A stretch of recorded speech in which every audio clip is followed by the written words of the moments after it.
Factorisation का दूसरा method है फैक्टराइजेशन बाय रीग्रुपिंग।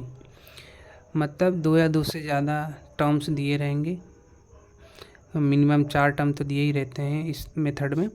तो उसमें हमें दो दो के ग्रुप बनाने हैं। ग्रुप बना के कॉमन लेना है, उसके बाद सुपर कॉमन लेना है। एक क्वेश्चन देखिए, आपको समझ में आ जाएगा।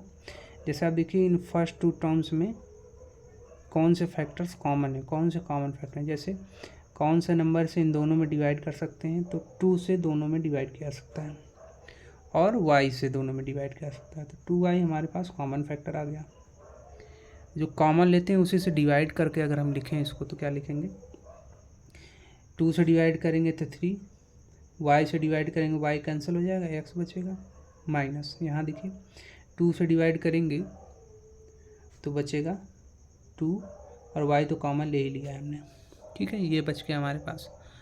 और देखिए इन दोनों टर्म्स में अगर प्लस है तो प्लस कॉमन लीजिए, अगर माइनस है तो माइनस कॉमन लीजिए। तो प्लस इन दोनों टर्म्स में किस नंबर से डिवाइड कर सकते हैं आप, तो इन दोनों में 3 से डिवाइड कर सकते हैं आप। 3 से डिवाइड करेंगे तो यहाँ बचेगा 2 और यहाँ 3 से डिवाइड करेंगे तो बचेगा -3x। अब देखिए यहाँ सुपर कॉमन लेने के लिए आपको दोनों ब्रैकेट में सेम नंबर होने चाहिए, लेकिन ये नहीं है। देखिए यहाँ 3x -2 है, यहाँ 2 -3x है। 3x का सिंबल यहाँ पॉजिटिव है, यहाँ निगेटिव है। 2 निगेटिव है, यहाँ 2 पॉजिटिव है।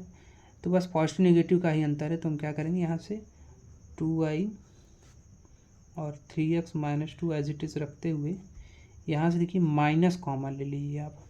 जब माइनस कॉमन लेंगे आप, उस माइनस से इस प्लस में मल्टीप्लाई होगा तो -3 हो जाएगा। माइनस कॉमन लेने पर 3x पॉजिटिव हो जाएगा और 2 निगेटिव हो जाएगा। बस उसी को आगे पीछे लिख दे रहे हैं हम, कुछ नहीं किया है, बस सिंबल चेंज हो गया है।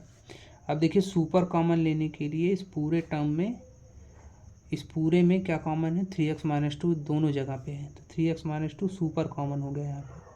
3x -2 सुपर कॉमन लेने पर यहाँ बचेगा 2y -3।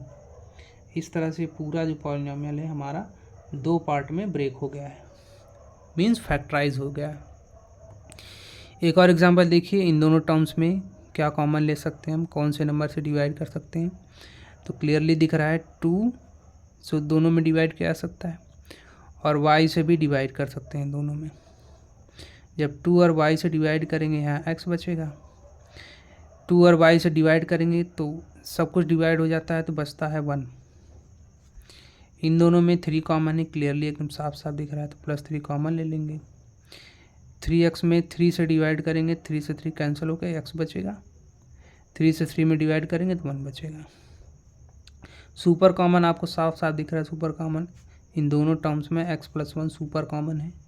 तो x + 1 सुपर कॉमन ले लेंगे तो यहाँ बचेगा 2y + 3। इस तरह से पॉलिनोमियल हमारा 2 पार्ट में ब्रेक हो जाता है। चलिए एक और एग्जांपल देखते हैं हम लोग। ई वाला देखिए, ये ले वाला 5th वाला। तो इन दोनों टर्म्स में कुछ आपको कॉमन दिख रहा है, नहीं दिख रहा है, तो कॉमन नहीं है। जब कुछ कॉमन ना हो तो 1 ले लीजिए कॉमन। 1 कॉमन लेने पर कोई इफेक्ट नहीं पड़ता है, जो नंबर है वही रह जाते हैं सब। ये हो गया देखिए। अब देखिए इन दोनों में आपको XY कॉमन दिख रहा होगा, तो +XY कॉमन ले लेते हैं। XY यहाँ भी है, यहाँ भी है, दोनों जगह कॉमन है। तो XY कॉमन लेंगे, यहाँ 7 बचेगा, माइनस यहाँ से XY कॉमन लेंगे, Z बचेगा। और फिर से आप देखिए यहाँ Z -7 है, यहाँ 7 - Z है, बस माइनस का डिफरेंस है। 7 यहाँ निगेटिव है, यहाँ पॉजिटिव है। Z यहाँ पॉजिटिव, यहाँ निगेटिव है, तो बस माइनस कॉमन ले लीजिए। Z -7 एज इट इज़ रखते हुए अंदर से माइनस कॉमन लेंगे तो माइनस और प्लस का मल्टीप्लाई होकर -XY हो जाएगा और 7 निगेटिव हो जाएगा, Z पॉजिटिव हो जाएगा। तो इसको आगे पीछे हम कैसे लिखेंगे, Z -7। सुपर कॉमन आपको साफ साफ दिख रहा होगा, Z -7 सुपर कॉमन है, तो Z -7 सुपर कॉमन ले लेते हैं और यहाँ बचेगा 1 -XY। इस तरह से 2 पार्ट में हमारा पॉलिनोमियल डिवाइड हो जाता है। बाकी के क्वेश्चंस आप होमवर्क समझिए, इसको खुद से आप ट्राई करिएगा। जैसे ये दोनों क्वेश्चंस हैं और ये 5 क्वेश्चंस आपको होमवर्क हम दे रहे हैं। इन क्वेश्चंस में कोई भी आपको डाउट आ रहा है तो आप कमेंट सेक्शन में जाके पूछ सकते हैं हमसे, ठीक है।